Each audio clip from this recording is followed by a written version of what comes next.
the True DFS Sunday morning show. We're going to do our picks before lock. It's really going to be an interesting one because we're getting news in today, right now, that hopefully will create some value. It's it's not a very value-friendly slate for Week 18. Usually we at least even have guys projected. And right now there's just a lot of question marks. Sheets, how are you sort of attacking this slate? Talk a little bit about some of your builds and guys you're focusing on. I know I'm spread out a little more than usual today. Anyway, what are you doing? Hopefully we don't get any value. If you wanted the truth, I mean, I'm a little spent from having to update. I was about to say the S word, update stuff like right up until lock and like all these other sports. I usually rely on NFL for a little bit of respite from that, but it's not going to happen. I mean, there's going to be something to come in. This week is a week not like most of them, but I would have expected more stuff to come on in actually by now. But for now, I'm updating projections as of now, which is kind of silly, but this is kind of like my process. I did put something up as of about an hour ago, and my builds are going to be based on that for now. And then as stuff comes in, we'll try to adapt to it.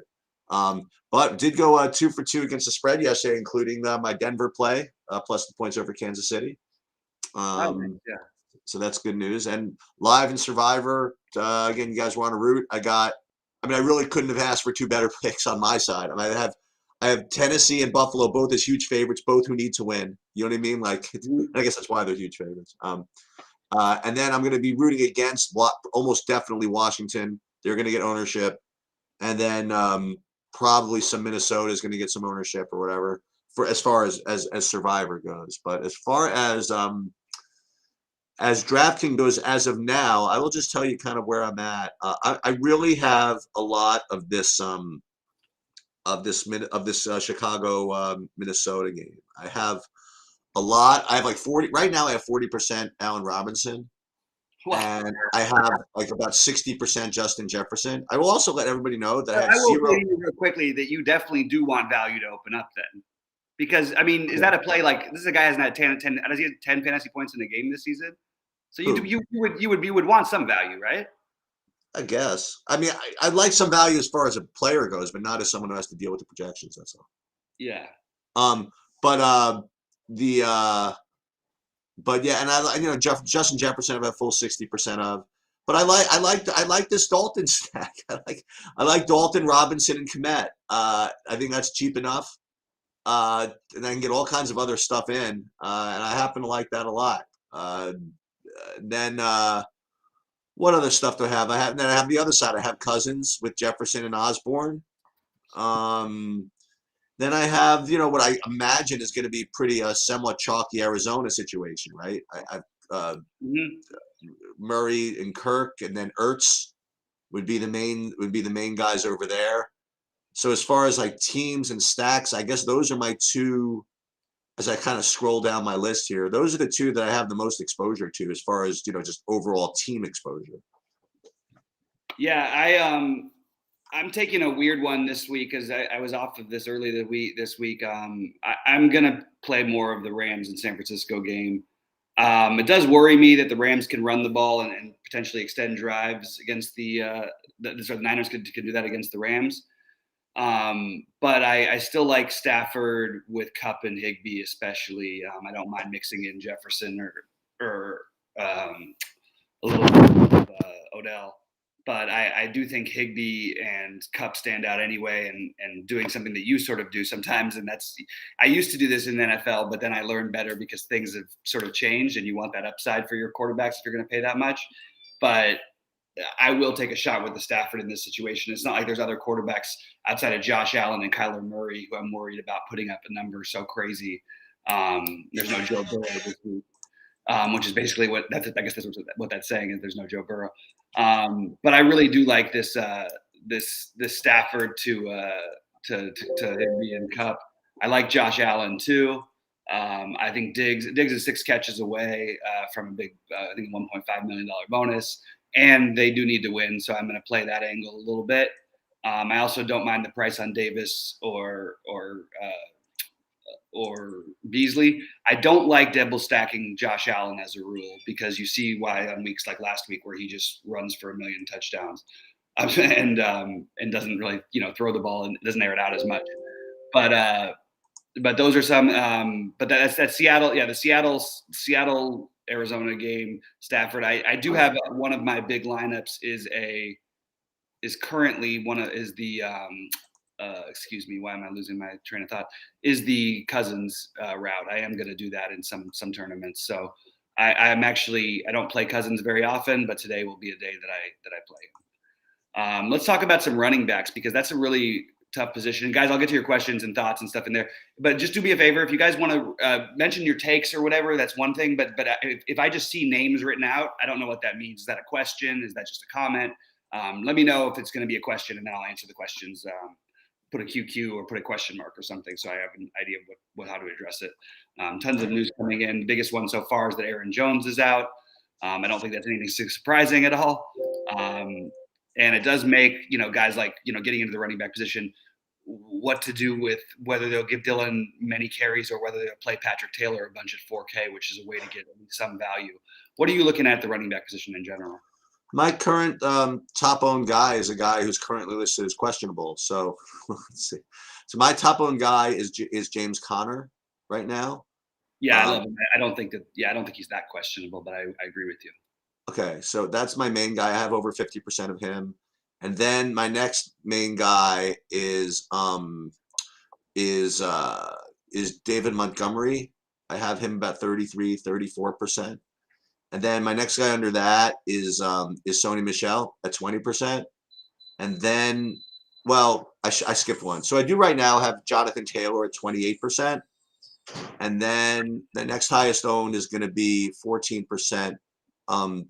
Devin Singletary. Those are my main running backs. Now I will, for those of you that play on Yahoo, what's his name? Najee Harris is particularly cheap over there. So if you want to play him, you can play him on Yahoo. So those are my main exposures on running back. How about for you? Yeah, I really think the Michelle thing is a trap. I want to be away from that play. There's a good chance Cam Akers gets a decent amount of run today, and I don't want to mess with the split carry back at 6K when there's a bunch of guys who basically are getting the full workload in this, or could be in a similar range. So I'm not as interested in Michelle personally. Also, I don't like to run against San Francisco. The guys who I have the most of right now, I've got a ton of Jonathan Taylor. I have 40% Taylor and 40% Cup, so you can see why I want some value. Okay. I love Eli Mitchell, 37% Eli Mitchell for me right now, 46% Connor. I have 25% Carter. I'm probably going to come off of that, but I do think that he had the concussion last week, and I think people are sort of off of him, but I really like that play. I'm looking at my other backs here. Rashad Penny, I have 30%. I'm a little worried about that one because I could see this being a passing heavy game, and I'm looking around at my other. Deontay Foreman, I want to get actually more of Foreman. So Deontay Foreman, I've got 20% of, but I think I'll end up with a little bit more. Those are my main running backs. I want to mix in some weird. I think I am going to throw Patrick Taylor into a couple lineups and hope for the best in that situation with the against the it's the Lions, and I don't know. It just feels like a good spot where they're going to be able to run the ball. And I don't know how much they're going to want to run A.J. Dillon out there as he's part of their main offense. So I could see Patrick Taylor getting a bunch of carries. So he's something I'm going to get off the board with for sure. There's one other guy I wanted to mention who I have double-digit ownership of that I forgot to mention. You didn't mention at all. Do you like any P. Ryan? Yeah, I have some P. Ryan. Okay. I'm okay with it. I'm good with it. I don't know how much I love it, but I do have 20-ish%. And I have 20-ish% of Singletary too. I'm just might whittle some of that down. Okay. So what I think I'm going to do then, just so you guys know how I play, based on what Bobby had said, I'm probably going to pare down the Michelle. Because like I said, I talk about this a lot. Some people know their stuff in certain aspects, and Bobby knows the Rams. And so I'm going to definitely pare back some. I hope he doesn't end up with 3 touchdowns and 120 yards today. Well, whatever. I mean, I don't care about that. Yeah, I'm just saying. Yeah, I just worry about him in relation to the Akers thing, and also I think that there is going to be reasons for the Rams to throw the ball against a questionable secondary versus running the ball against a defensive front that we know is really, really good at stopping the run. Keyshawn Vaughn, I have a little bit of more on FanDuel, where I found the savings so I could play like Taylor and Cup together, a little bit more necessary, but not as much on DK. We'll go into wide receivers and tight ends, guys, and then we'll answer the questions. Wide receiver sheets. I know you mostly are pairing. Well, I guess there's a lot away from pairing with quarterbacks this week we can do too. So what are you looking at? Hold on. I just kind of lost my. Yeah, take your Why time. don't you just start, because I just lost my DraftKings build for a second. All right, so I don't mind taking, like, on the low end, the guys I'm taking shots on are Antoine Wesley, Cyril Grayson. I do have a one of my big lineups, a double St. Brown lineup. You got the brothers against each other there. I like both St. Browns, so okay, it makes sense. Anybody named Brown today with the last in their name is a good play. I feel like, you know what I mean? AJ Brown. One thing I'd like to do is I want to make a note to get more. That's tight end, but a Gronk. I do have some Mike Evans. I think that's going to be a good passing game for Tampa Bay. I'm looking at other ones. I have too much Marvin Jones. I'd like to get less of that. I'm using Deontay Harris as another spend down. I'm using Ray McLeod as another spend down for the Steelers. I really think the Steelers might throw the ball like 45, 50 times today. It's a great spot for Deontay Johnson. It's a great spot for Chase Claypool. So I'm playing those guys some. I am using Callaway to pair if I'm playing Taysom Hill. Like I said, I'm a little more spread out than usual today. I do like Lockett and Metcalf both, and I will mostly play them separately, but I will have some stacks with Wilson and both of them. The sort of the last game in your, Roethlisberger's last game ever. Maybe they throw Russ a bone like they did last week and let him throw the ball when they're up 30 in the fourth quarter, even though that was a home game, so it's a little different. It is going to be his last game as a Seahawk most likely, and just help him get a big, whatever. Have other teams interested in him, like, you know what I mean? He's not. I don't know. So I feel like that's a spot I'm trying to attack as well. So my wide receivers then, as I mentioned, like 58% for now, Justin Jefferson. I'm kind of with the field, I guess, on Cooper Kupp, like 25% of him, 25% of Kirk. But guys that maybe that we didn't talk about, or maybe I have 40% Kupp. Sorry, go ahead. Oh, okay. Other guys that you mentioned earlier this week, and you didn't. I don't think you picked up on him today. I have 20% of DJ Moore. I have 10 of DJ Moore. My bad. That's my bad. Oh, okay. Okay. I have 30% of them. 30%. Yeah, so I got a good amount of DJ Moore. Double-digit ownership of Michael Pittman, but nothing major. I have like 15% of DJ Metcalf. Other guys there was another guy. I have like about 10% of Lockett. I do have, by the way, 2% of Marvin Jones. And I guess kind of like my sort of hoodoo, I have 10% of. I literally don't know who this is. Let me get his first name. I have 10% of Jawan Winfrey. Okay. From the What Packers. is that? From the Packers. He's 3K on the Packers. Okay. I have no idea what it is. I have no idea what it means, but that's who I got to. Okay, interesting. Amari Rogers was showing up a little bit higher. And he's another guy I have a little bit of too, actually. Amari St. Brown. I think people are giving St. Brown a little bit more of the nod, also partially because of his brother. So I believe they're brothers anyway. I'm pretty sure they are, but I'm not 100%. Yeah, the A. Rogers, I have like 12% of him. Yeah, we need to see what happens with the Green Bay receiving core, because I don't know they might play Adams a quarter or two. It just makes me a little nervous. Yeah, but you know how it goes. 3K, you don't really need anything. You don't need that much. That's true, but you might today by the end of it, because I think that there are like the 4 and 5K tiers are pretty good, or the 5K tiers are pretty good, and the 6K, and then but the problem is, like, I see everybody, and I understand, but outside of my cousin stacks, I'm trying not to get overloaded on Justin Jefferson.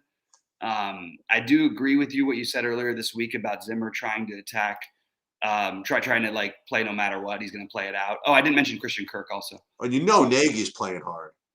Yeah, so Yeah, so I just as I said, I don't know. I think this could be a good game. Like I don't know. I'm sort of like iffy though on Cook Jefferson at a really high ownership in a meaningless spot, especially with Cook's injury past. So I'm trying to stay Yeah. away from that.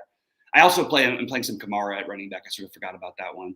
Let's jump over to tight end and then we'll get to the questions and stuff like that after that. Sorry guys, it's a little So tight end for me, my two highest are second highest is Cole Kmet, as I mentioned before, at 22%. My highest owned at 26% right now is Zach Ertz, and that's certainly going to be nothing earth shattering. I mean, I imagine that the Murray Kirk Ertz thing is going to be really chalky. I know I have a lot of it, you know. So and again, I haven't really tweaked yet. So if I'm just getting to it because of projections, I imagine a lot of other people are also. right. So I imagine that that's going to be the case. Then I got 16% of Tyler Conklin. Again, it's just because he's coming from that game. That's where I'm getting there. And then I have like double digits of some Mo Alley Cox, some then like real sprinkles of Everett, a guy named John Bates, and Yeah. then even like a 4%. I have a couple of lineups with Njoku, and then I have my obligatory 10% B Wright from the Detroit. I don't even know if he's playing. He's just questionable, so I gotta watch for that. So it's been my tight end distribution for most of the year. I've had like 25-30% of the guys who I think are good, and then like 5 to 10% like guys with no chance, and like hopefully the guys with no chance get there sometimes. Yeah.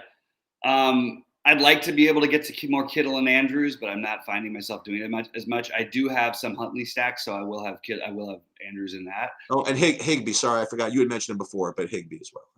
Yeah. I have. I'm just taking a look at my running backs. I have a lot of Cole Kmet at the moment. I'm probably going to get a little lower on that. I'm a lot of Higbee, which I'm probably not going to change.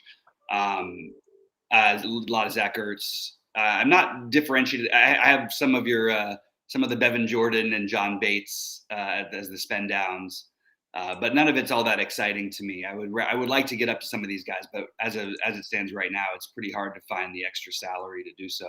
I think Gerald Everett's a solid play as well, and I think that the one who I haven't been on as much, but I'm going to get a ton of because it just makes so much sense is Freiermuth, especially with He's great. I like him. Yeah, they're going to pass the ball a bunch, so I really want to get some more Freiermuth and Gronk, who's got some Gronk with any sort of like a what's it called? He gets a bone. He's got some bonus stuff at risk here. I feel like Brady gets him the ball, and I think you're going to see big games from Freiermuth and Gronk. It's just hard at Gronk's price to play him even over if you can get up to that high to the Andrews and the what's it called the best player in football. I can't think of his name right now. Cooper Kupp? No. George Kittle. Oh, right. That's true. Yeah, he literally like on PFF every year on Pro Football Focus. He's like literally like number one rated at everything. He's like the best blocker, the best cat, and as good a receiver as there is. They just don't throw the ball that much. All right, real quick defenses, and then we'll get into all the questions and back and forth. I'll start this one off if you want. I like the Browns, Lions. I have too much of the Lions currently because I haven't found the spend down, so I've needed to do it. Vikings. I like the Bills, but it's hard to get to. I like the Titans and the Washington football team, but they're a little bit more expensive. So those are the sort of the main ones I'm using. But I am getting to a ton of the Lions, and that might be a mistake. But like against Jordan Love on the road, like why aren't the Lions the most like literally that extra 200? I understand why you get to the Browns instead against whatever nothing quarterback, but you've got a nothing quarterback for Green Bay also. Maybe there's an argument for the Lions being a better play than the Browns, and I don't think they're going to be anywhere near as owned. Also, I expect the Vikings to be really high owned. So if you could find a way to pivot to the Cardinals or Washington, I think that's kind of a logical move if your lineup's too chalky. Yeah, and again, we're just talking about DraftKings here, but as usual, I don't have more than 20%. T. Higgins inactive. Where did that come from? What? I just got a message that says T. Higgins is inactive. I didn't even have any look at that entire game. I'm sorry. I was thinking of Tyler Higbee. Yeah, T. Higgins I expected to be inactive. offensive. Sorry, that was Okay. that was not a So for defenses, I don't really like to have more than 20% of any defense, and it's the same this week. My top owned guys, I have a couple guys approaching it. My top owned is the Bills actually. I have like 18% Bills, and then 16% Cleveland, who I think are going to be. I think they're going to be really chalky, and yeah, I have Washington at like 12%. I mean, the Giants are running a combination of two quarterbacks of who Jake Fromm is probably the best. right. It's going to be Jake Fromm, and I don't even know. I forgot the guy's name, but another guy's going to get a half of football probably. Yeah, that brings up a question in chat, especially with the Cleveland defense being viable. I mean, this is a great spot for Nick Chubb, and he's going to be completely unowned. So he's another running back that you can mix in to answer the question about Chubb. The problem I'm having is I really like Kamara, who also will be low owned, and I'm going to be more off of Cook, so I can take the Chubb and Kamara stuff. But I also really like Jonathan Taylor today. I do think that he has a monster day, and obviously is the kind of guy who can completely just shatter the slate entirely. So that's what I'm going with more. By the way, Michelle is rating as a really popular play, for what it's worth, and that should be a competitive game, so you should get usage and everything. I just feel like it's a setup a little bit. I just feel like the other guys in that price range, like I'd rather take Eli Mitchell at half the ownership. Anyway, I'll get to some of these question sheets. We can go back and forth on them. Let's see. The McLeod. See, these are just comments. I don't know what's a question or not. It's just a bunch of names. Hopefully, Kevin, we answered the question about the quarterbacks for the 1 p.m. games because we did answer. We didn't go through our favorite quarterbacks. A few incentives in Tampa Bay today for Gronk and Brady. Yeah, it's true. There is something. I like the Brady stack. I didn't get to that much of it, but I do have. You could do it in different ways. You could do it the cheap way with Cyril, whatever, and then Grayson, and then Gronk. I mean, Gronk is not cheap, but it's at least the overall double stack is not that expensive. And you could run it back with DJ Moore. Montgomery at running back is one that everybody else seems to be higher on this play than I am, and that doesn't mean that I'm right at all. I mean that they're wrong or I'm right. I do think he's extremely viable, and I'll make a little note here. I have a note, but I'm going to circle it. That Montgomery should be in some of my lineups because I currently just sort of found him in a tier where I wasn't really getting to very much. I was either going a little higher or a little down. Another guy like that is Najee Harris, but I think Pittsburgh is going to throw the ball a ton today, and that could include Najee Harris. But those are the guys I'm afraid of being on. But it's hard when I'm playing guys like Jonathan Taylor as much as I am, James Conner as much as I am. Montgomery is a good play in relation to Taylor, so I think I'm in relation to Conner, so I think that's fair. Devin Singletary, just Rashard Penny, I prefer. So I'm just a little bit higher on the other guys. The Rashad Penny one I may rethink, but I mean, we just keep seeing, even like everybody's like, oh, look, they let Russ go last week. I'm like, well, really? Like they ran the ball more than they threw the ball still. Right. Maybe for Russ's last game, they change it up a little bit. I don't know. But it was his last game in Seattle last week. So I'm struggling a little bit with that one. That I answered the Chubb one. Texans stack Mills and Cook. Worse things could be done. I like Cooks. So I actually think that's a good play on his own. And he's going to be popular. But why isn't, nobody's going to play Mills and they're going to have to throw the ball a bunch. So I think that's an interesting play. And he's so cheap. He's frisky, this guy. I like him a little bit. I don't mind that. I can get behind it. You just want your 20 fantasy points and get out of there, basically. But it is tough. That Tennessee defense has been really, really good. Yeah. I still have questions about their secondary. For some reason, never pays off. But partly we're not getting the right teams to do it. But I would rather play Tyler Huntley. But I don't mind if especially the Cooks play is very, very logical.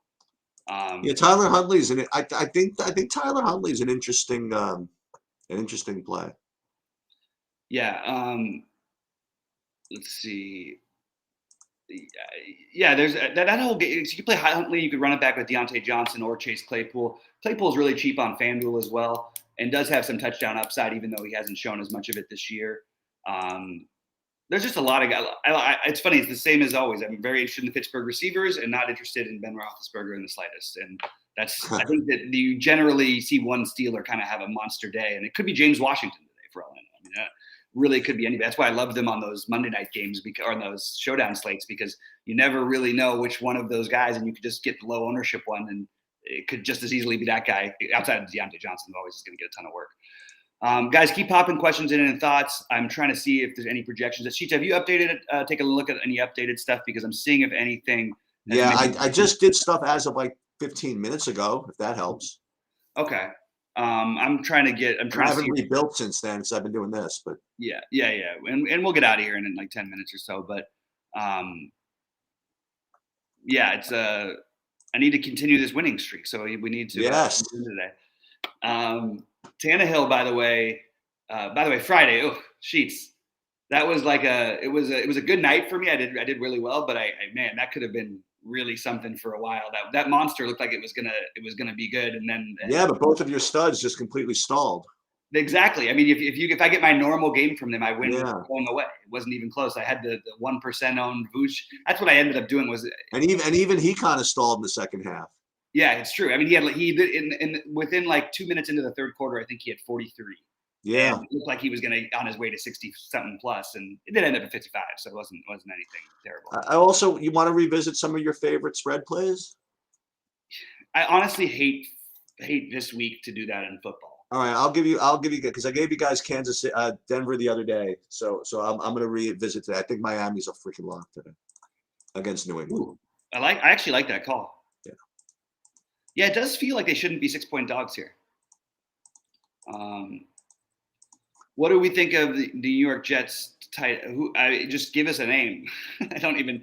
It's not. Yeah, who is that guy? Somebody got some. Well, let me. You know what? Just for fun, then let me see what kind of hoodoos I have that I haven't talked about yet. Everett, I said. Vaughn, you mentioned. I have like 2% Isaiah McKenzie. Okay. The other one, yeah. He's had. 6% Robbie Anderson, maybe.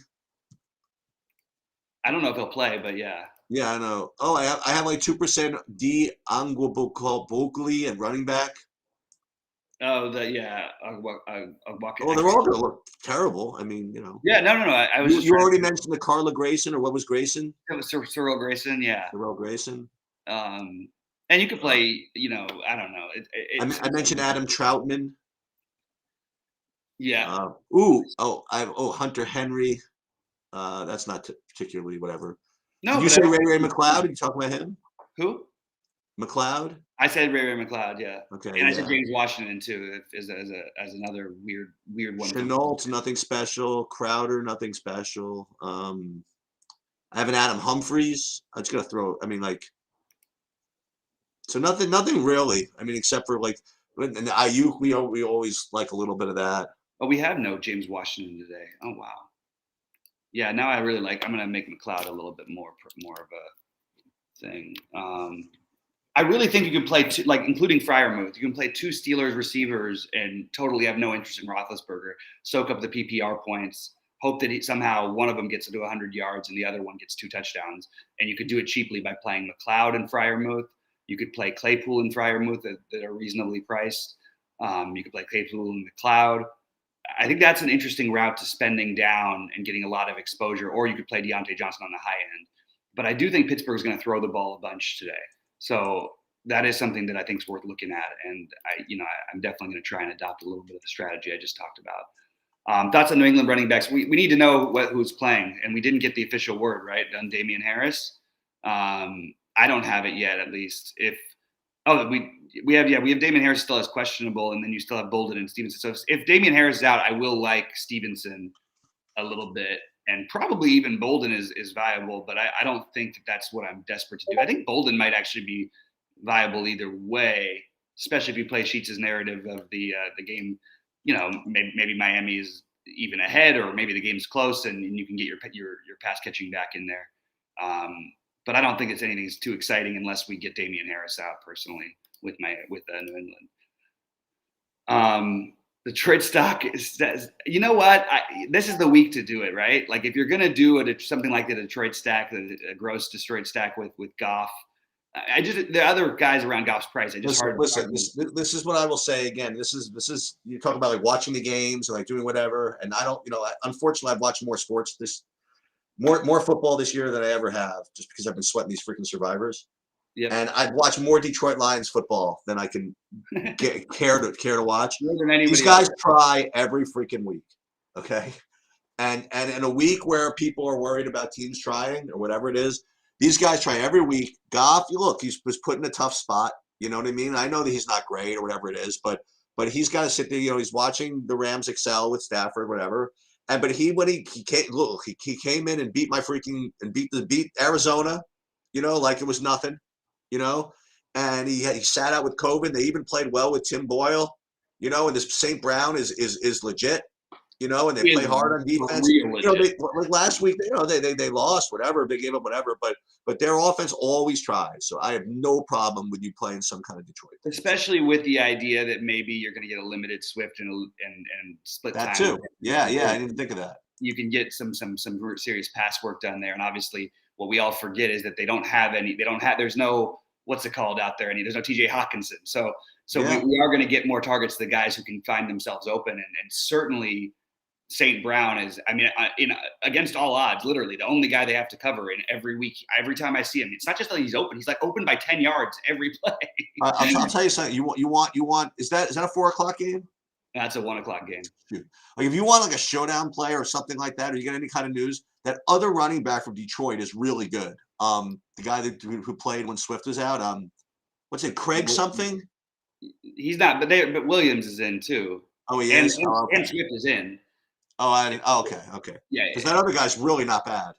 Yeah, I mean, I actually think their whole running game in general has been their better part of their offense. But this could be an interesting spot, and it's weird to see them playing as a 4-point underdog. Who they playing Green Bay, right? Yeah, but they got the Green Bay with Jordan. They're so going to be pumped for this game. They don't care if it's Aaron Rodgers or Aaron Jones or Brett Favre is playing. They're going to be up for the Packers. They're going to try their best. You love Detroit more than anybody's ever loved it. I love them. I've been fearing them all year. It's a sweat every week. I'm like a 14-point favorite over them every week, and I'm on my hands and knees to win by 2. It's ridiculous. It's crazy how many games they've lost at the very end, and consider like everybody talks about how terrible they are. But like even when they get smashed, like they're down by 31 in the last game, it was like a 10-point game in the fourth quarter. Never give up. I'm telling you. It's like the most optimism I've ever seen around a team like this. It's pretty funny. Yeah. You could put Josh Reynolds in there too. I agree with that. If you're going to play absolutely, Josh Reynolds, I think you know what? I'm sold. I'm sold. I'm doing something. Goff Reynolds, and then you play. You know what you do then, Sheets? You play your cheap St. Brown on the other side, or one of the cheap receivers. You like the other guy. Play one of the 3K receivers from as a run back, or the 4K running back, and then you play both Taylor and Cup. Play the chalk. How about you play a freaking Detroit onslaught with the Detroit defense? We just picked it. Yeah, and then you play their defense on top of it. There you go. That's beautiful. The problem is the defense. You're going to want a defensive touchdown if you're going to play the. I mean, at least I hope for one, and obviously that would take away from them. You really want Detroit. You want them to be down 2 touchdowns early if you want that stack. They're not going to be down. They're going to be up the whole game. They're going to probably kill them. But maybe it goes back to your Craig Reynolds guy. Maybe. That would be if that hits, man. I swear. By the way, I do want to say something else. I figured out. So like, and it happened to me yesterday while I was on the road. I thought, okay, like I have the money to do this, and I played PJ Tucker instead of Stevenson in one of my lineups. Tucker was in all my lineups, but with Stevenson in my other ones. But I was just thinking, like, when you have a strong take, even if it could be really bad, like the Stevenson one, that a couple nights back when the first game in Indiana when he was 0.1% owned, that could be really bad. But if you're right, you're just smashing the field. Like you're just absolutely massacring him. And same thing yesterday. You couldn't have won a tournament without him, basically. But he was 1% owned, so you kind of could. But you literally all you have to do is just get the other things close enough to right. You know what I mean? And I did the wrong type of stick with the plays that your gut tells you is what I'm saying. Like really actually play them in your big buy-ins. I messed around with him in my $40 and my $15. Of course, I won the $40, which would have won the $5.55 easily. But like it's just we got to stick with those plays, and it goes for football too. And the guys who I'm going back to is sort of this Detroit passing game thing, and I've been turned on a little bit to the idea of this Detroit stack mildly, but more I just think St. Brown is like he's just an awesome play. I honestly it's hard to get in if you want to play these other high spend ups like the Cups and the Taylors. But maybe it's the better play. I mean, he's all right. So that's it. So this is what we're gonna do. There's gonna be 5 Detroit stacks, and if there's not 5 Detroit stacks, a $500 bonus. That's it. I've locked myself in. That's it. I want the bonus. No, I'm just kidding. You can have it. I'll give it to anybody. If I don't play the 5 stacks, then I owe a $500 bonus to somebody. All right. Hey, how you doing in golf? Anything exciting? No. I mean, I'll cash in like a single entry or something. I've got one shot going into my single. I only played 3 lineups, but my single entry $200 is actually pretty live. Okay. 16 under or better with the 17 under or better with the and then I got the Justin Thomas. It's Justin Thomas and Rahm, so I need Rahm to win it. But hey, it was my pick to win it, so yep. I hope he does. And boy, you know how crazy golf. I just want to really quickly say something. It's really crazy that in golf, like that a 40% owned guy or the highest owned guy, when they get there and they're leading the tournament like wire to wire, it's like that shouldn't happen. You know what I mean? Nope. Like even if you're the favorite, you're not supposed to win. But what is Cam? What's Cam Smith? Cam Smith. He's going to win this on average maybe 10% of the time. Right. And he's the highest owned player, and of course he's just crushing everybody wire to wire. Yeah. All right. I don't know if there's any more questions. They're drying up, and I've got a lot of builds to get to. We don't have as much information, but this is a huge pivot day. So Sheets, I'm going to ask you to do it too. At 3:30, you're going to have to go and make your switches because there's going to or 3 o'clock or whatever. Because after we get the second lineup injury reports, we could have some funny business in those second streaks. That's a really good point. So you really want to stay on that, and that's. I mean, literally, it hasn't been great for my personal life lately, which is fine. But like because I've been locked into my NBA stuff. It's been such a shit show or whatever. But I've actually gotten to almost like embrace. It stresses me out, but then I embrace and enjoy it because you're making pivots that are just so much better than what anybody has when you just delay those decisions and you react to information because people don't like to do that. They like to go. They want to start their day at 1 o'clock. Guys, let me know if there's any other questions. Let's hit it big today. I will be in Discord and try to answer what I can. Obviously, like on Friday, it was really hard for me to do the pivots with basketball because some of them were right before lock and everything. I fortunately ended up on 90% of Elijah McGuire and 85% of Pascal, which really, really worked in my favor. I think Darnell Mooney is in play. I actually didn't mention it, but the millionaire stack, the crazy one I have would be Dalton to Kmet and Mooney or Kmet and Robinson or Mooney and Robinson. And then you run it back with either Jefferson or Cook. All right. Or Osborne even, by the way. Or Conklin. Anyway, Sheets, anything else before we get out of here? No, we're good. All right, guys, let's crush it today. Good luck to everyone out there, and let's make some money. All right. See you later. Good